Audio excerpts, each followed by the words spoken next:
వేదిక పైనున్న గౌరవ ముఖ్యమంత్రి శ్రీ నారా చంద్రబాబు నాయుడు గారికి, బోఫర్స్ కుంభకోణాన్ని బయటికి తీసుకొచ్చిన హిందూ మేనేజింగ్ డైరెక్టర్, ఒకప్పుడు ఎడిటర్గా పనిచేసిన శ్రీ ఎన్ రామ్ గారికి, రాజస్థాన్ పత్రిక చీఫ్ ఎడిటర్ ఓనర్ అయిన శ్రీ గులాబ్ కొఠారి గారికి, చిత్ర పరిశ్రమ అతిరథ మహారథులందరికీ, శ్రీ రామోజీరావు గారి కుటుంబ సభ్యులు, వారి అబ్బాయి శ్రీ సుమన్ గారికి, శ్రీమతి శైలజా కిరణ్ గారికి, శ్రీమతి విజయేశ్వర గారికి, రామోజీరావు గారి మనవలకి మనమనాలకి ప్రత్యేకించిన హృదయపూర్వక నమస్కారాలు. ముఖ్యంగా ఆయనతో పాటు వెన్నంటే ఉన్న ఆయన ఈనాడు పత్రికా కుటుంబానికి, జర్నలిస్ట్ కుటుంబానికి, వారందరికీ కూడా నా ప్రత్యేక హృదయపూర్వక నమస్కారం. రామోజీరావు గారి గురించి అందరూ చెప్పిన దానికంటే కూడా నా పర్స్పెక్టివ్లో, నా అనుభవంలో నేను చూసిన రామోజీరావు గారిని మీ కొద్ది సంఘటనలు పంచుకుంటాను. రామోజీరావు గారు నాకు సినిమాలు ఉన్నా కానీ నాకు పరిచయం లేదు. ముందు షూటింగ్ ఆయన స్టూడియోస్లో చేసినా కానీ ఫస్ట్ టైం పాలిటిక్స్కి ఎంటర్ అయిన తర్వాత 2008లో ఆ సమయంలో ఆయన్ని కలవటం జరిగింది. ఆయన మాట్లాడిన విధానం చాలా నిక్కచ్చిగా, ప్రజల పక్షపాతం. ఆయన మాట్లాడుతున్నంతసేపు నాకు మైండ్లో ఒకటే అనిపించింది, మనసులో జర్నలిస్టిక్ వాల్యూస్ని కాపాడటానికే ఆయన ఉన్నారు. ప్రజాక్షేమం, ప్రజా సంక్షేమం, ఈ పర్స్పెక్టివ్లోనే, ఈ కోణంలోనే ఆ చర్చ జరిగింది. నన్ను ఒకసారి ఆయన 2019లో ఒక లంచ్కి ఆహ్వానించారు వారి కుటుంబ సభ్యులతోటి. ఆ రోజు ఆయన మాట్లాడింది దేశ పరిస్థితులు, ముఖ్యంగా పత్రికా స్వేచ్ఛ గురించి, పత్రికా రంగం ఎంత కీలకమైంది, ఆయన ఎప్పుడూ కాంప్రమైజ్ అవ్వలేదు. ఒక విషయం చెప్పాలి అంటే అది తనకి తెలిసిన వారు అవ్వచ్చు, తన సన్నిహితులు అవ్వచ్చు, స్నేహితులు అవ్వచ్చు, కుటుంబ సభ్యులు అవ్వచ్చు, జనం కోసం వచ్చేటప్పటికి నిష్పక్షపాతంగా చాలా నిర్దాక్షిణ్యంగా ఉంటుంది ఆయన ఆలోచన పరిధి. అదే ఆయన ఈనాడు పేపర్లో రిఫ్లెక్ట్ అవుతుంది. నేను చాలాసార్లు అనుకునేవాడిని, ఒక వ్యక్తికి ఇంత, ఆయన ఆ రోజు లంచ్ తర్వాత కూర్చున్నప్పుడు ఆయన మాట్లాడుతుంటే ఆయన వేదనని నేను చూశాను. ఆయన నలిగిపోతున్నారు. నిజంగా పత్రికా స్వేచ్ఛ ఎంత అవసరం దేశానికి, ప్రజాస్వామ్యానికి ఎంత కీలకమైంది, అది ఆయన చెప్తుంటే ఆయన ఆవేదన నాకు అర్థమైంది. అలాంటి వ్యక్తి మీద ఎన్ని రకాల ఇబ్బందులు పెట్టారో మనందరికీ తెలుసు. ఒక పేపర్ ఒకటే నడపటం చాలా కష్టసాధ్యమైంది. కానీ దాంతోపాటు ఆయనకి నష్టపోవడానికి, జనరల్గా అలాంటి విలువలు, కమిట్మెంట్ ఉన్నవాళ్ళు మిగతా వ్యాపారాలంటే ఆయన్ని అన్ని రకాలుగా దాడులు చేయడానికి చాలా తేలిక.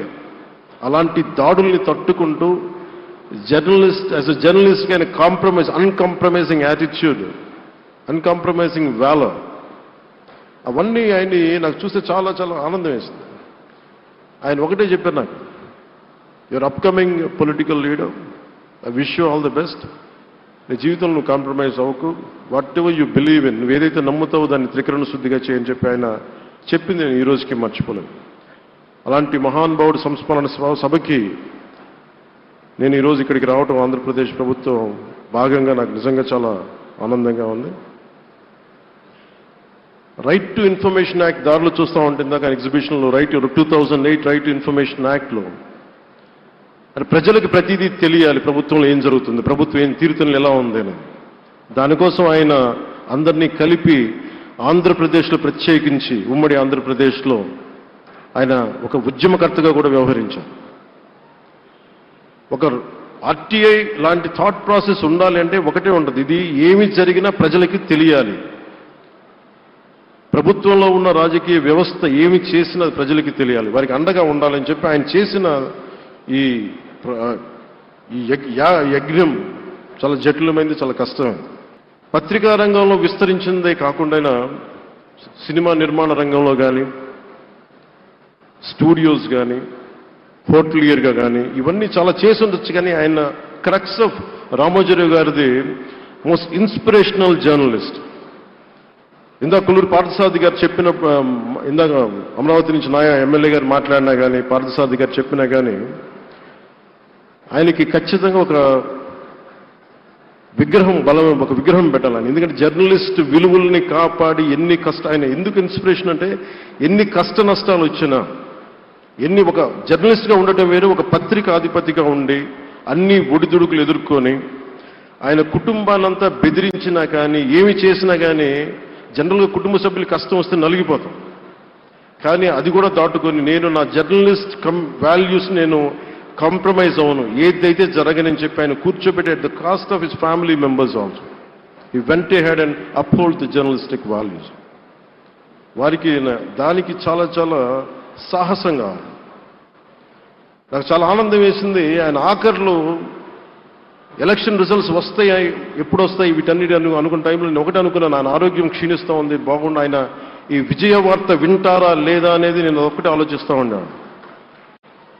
సో నేను శ్రీమతి శైలజ కిరణ్ గారిని, సుమన్ గారిని, శ్రీమతి విజయశ్రీ గారిని అడిగినప్పుడు నేను ఒకటి అడిగాను, ఆయన విన్నారా అండి, ఆయనకి మాటలు వినిపించినాయా?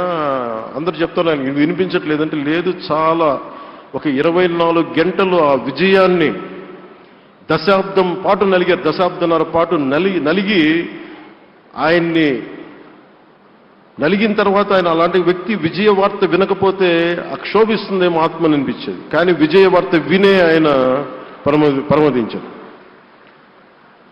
అందుకు నాకు చాలా ఒక తృప్తినిచ్చింది. అలాంటి మహానుభావులకి నా నివాళులు అర్పిస్తూ ఆయన నుంచి ఎవరైనా నేర్చుకోవాల్సింది, ప్రజాస్వామ్యాన్ని పరిరక్షించడానికి ఎవరి స్థాయిల్లో, ఒక పత్రికాధిపతిగా కావచ్చు, ఎవరు ఏ స్థాయిలో ఉన్నా దాన్ని మనం కాపాడాల్సిన అవసరం ఉంది. అలాగే ఆయన జర్నలిస్టిక్ వారసత్వ ప్రవాహం అంటే ఉదాహరణకి ఈనాడు, ఈటీవీ తాలూకు ప్రజెంటేషన్ ఆఫ్ న్యూస్ చాలా న్యూట్రల్గా, అన్బయాస్డ్గా ఉండదు. ఏదైనా విషయం చెప్పేటప్పుడు నా గురించి ఎంత రాస్తారో, నన్ను తిట్టాలనుకున్నప్పుడు అంతే తిడతారు. అంటే నువ్వు చేసే పనిని బట్టే గుర్తిస్తారు తప్ప నాకు తెలుసు కదా అని చెప్పి మళ్ళీ దానికి ఫేవరెటిజం ఉండదు. అది తెలుగుదేశం పార్టీ కావచ్చు, ఇంకొక పార్టీ కావచ్చు, కాంగ్రెస్ కూడా కావచ్చు. కాంగ్రెస్ చేస్తే కాంగ్రెస్ని ఆయన్ని పైకెత్తిన సందర్భాలు ఉన్నాయి. అలాగే ఏ పార్టీ తప్పులు చేసి నచ్చని, ప్రజలకి ఇబ్బందికరమైన సంఘటనలు జరిగినప్పుడు ఏం మాత్రం వెనకాడకుండా ఫ్రంట్ పేజీలు వేసేవాడు. ఫ్రంట్ పేజీలో మరీ చాలా బలంగా చేసేవాడు. సో అందుకే నాకు అనిపించింది ఒక జర్నలిస్టిక్ వాల్యూస్, ఆయన తాలూకు వారసత్వ ప్రవాహం ప్రతి జర్నలిస్టు పుణికిపుచ్చుకోవాలి, అది తీసుకోవాలి. ఒక నది ఒక ప్రవాహం వెళ్తున్నప్పుడు మన స్థాయి, అది నువ్వు ఒక చిన్న బకెట్తో తీసుకుంటావు, చెంబుతో తీసుకుంటావు, ప్రవాహంలో నీళ్లు అన్నట్టుగా రామోజీరావు గారి జర్నలిస్టిక్ వారసత్వ ప్రవాహాన్ని మనం ఎంత తీసుకుంటాం అనేది మన స్థాయిని బట్టి ఉంటుంది. అది ఒక మోటార్ వేసి ఒక ట్యూబ్ మనకి పైపులో తోడుకునేలాగా ఉండొచ్చు, లేదంటే నా స్థాయి ఇంతే అంటే కూర్చోబెట్టి ఒక చెంబుతో తోడుకోవచ్చు.